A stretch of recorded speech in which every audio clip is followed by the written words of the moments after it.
I'm Seth, and I'm a famous historian. Today I'm talking to Batu about his story with the Mongol Empire and Genghis Khan. Batu was first a part of a different clan. Later, when his clan was taken over, he joined Genghis' clan and was with Genghis for the rest of his journey. Khan was arguably the greatest oppressor of all time. We will go over how Khan grew the largest landmass empire ever. He was later known by many nicknames such as a madman, a genius, bloodthirsty warrior, architect of nations, and destroyer of civilizations. So, Batu, when did you first hear about Genghis and when did you meet him? Well, I was a part of a different clan, one of his good friends, Jamuka, and they joined together and eventually split apart over a big battle, and most, including me, decided to go with Genghis for the rest of his journey. Alright, so what was Genghis like when he was younger and how did he come to get all that power? He was a bit of a loner and had to work very hard as a child and kind of grew everything he had himself and wasn't afraid to kill or do anything he had to get what he wanted or what he felt he deserved. Alright, so I heard that Genghis he received the reins to his family at a very young age. So how did that happen and how did he lead his family? Well, Genghis was always one of the more superior in his family, and when he killed his brother at 14, that was kind of the final straw of knowing he was going to have the reins of the family, especially after having a big clan already at such a young age. And that was when he became allies with Jamuka, and the Merkits came over his encampment, taking his wife and raping him, and he decided to rally a bunch of troops and attempt to go take them back over, and that was when he really kind of became Genghis Khan and grew his mindset to take over whoever and whenever. So this just shows that he had all the power when he was very young. Very young age. Yeah. Alright, so how did Jamuka and Genghis end up becoming enemies? Because you told me that they were good friends and allies at the start of their relationship, so how did they end up becoming enemies and splitting? Right, well after the Merkits, Genghis really was kind of bored and didn't really know what to do with himself and really began finding the joy in life of him just taking over civilizations and taking their women and really just being a powerful man around the steppes of Mongolia. And Jamuka didn't necessarily agree with some of his motives throughout his journeys and his takeovers, so they split. Jamuka tried to take over his clan, and obviously Genghis shut that down and took most of Jamuka's people, and Jamuka fled. So what did Genghis start to do after he split with Jamuka? Well, he was very furious with Genghis, and he had created a killer army at this point that could move 70 miles a day on horseback while fighting. In perspective, most modern-day armies can only move about 5 miles a day, and he also set out for Jamuka. Once he found out that he was in the northern part of the steppes, set out for him and went for him, and from there just kept taking over more people and more places and kept growing his reputation. Yeah, so once he got this reputation started, what was his main motive for traveling around the steppes and taking over other clans? Like I said, he was very power thirsty after going through many tough times in his life, his wife being raped at a very young age right when they were together, and he just became very power thirsty and very determined to have as much power as he could and began taking over more and more camps and civilizations, and he would express that was his main joy in life and what really got him going, and that was really his main motive. It wasn't anything over crazy other than he wanted all the power that he could get.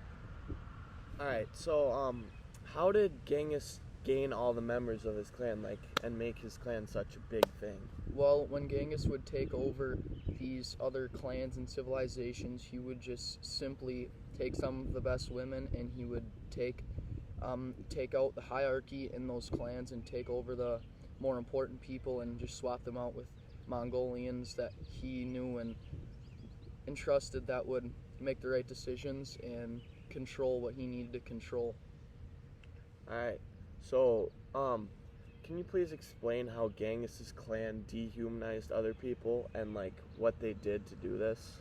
Well, Genghis' clan and I really would go around Mongolia and the steppes at first to really kind of corral them and take that over, and eventually Eastern Europe, and would simply ride around on horses with huge machetes and take over cities very brutally, murdering people in any way possible, burnings, hangings, mass hangings of the hierarchy. That's how most of the time they would take them over before replacing them. And he was really just a big oppressor, would take over however he needed to and as fast as possible. And that's why he is in 0.5% of all men bloodline today. All right. So, what are some big examples of when Genghis and his cavalry would take over like massive cities and empires and the people of the area? One of the biggest and first examples was when Genghis kind of had all of the steppes rallied behind him, and he had full control over Mongolia at the time, or pretty close.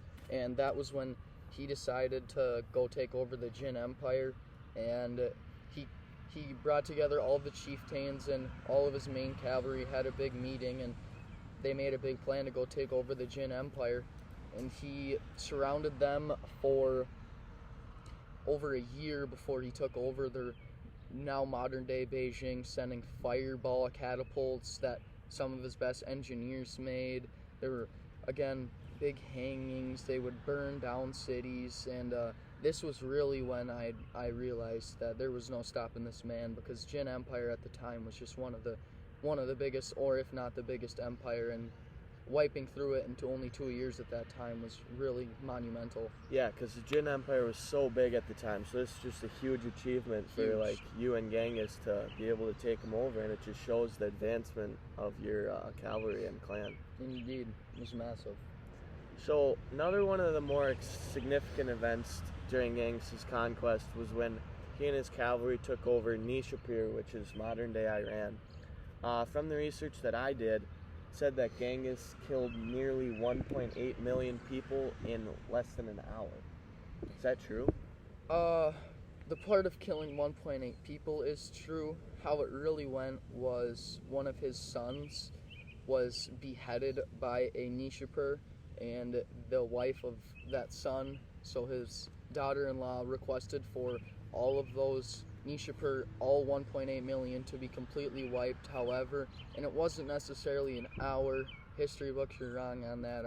I'd say it was about 3 to 5 days it took us to take down every single Nishapur, which was 1.8, that were beheaded, and then were all ordered to make a pyramid of skulls. Yeah, so this just shows like all the power that Genghis had, and like how he could just oppress the other groups and take over, and just 1.8 people is a lot of people. 1.8 million people is a lot of people. He could oppress whoever, whenever, however. Yeah.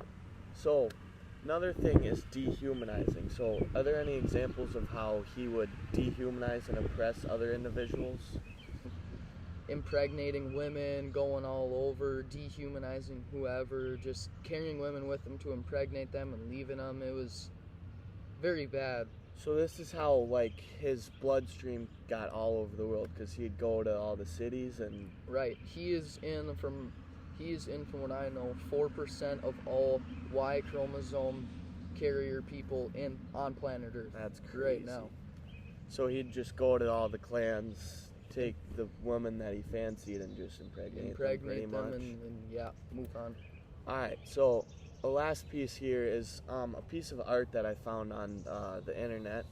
Piece of art is a statue that shows Genghis riding on a horse, and it is pointed east towards his birthplace. The sculpture is massive to show how much power he obtained during his ruling, and there's also an underground museum under the statue that has many details about his life.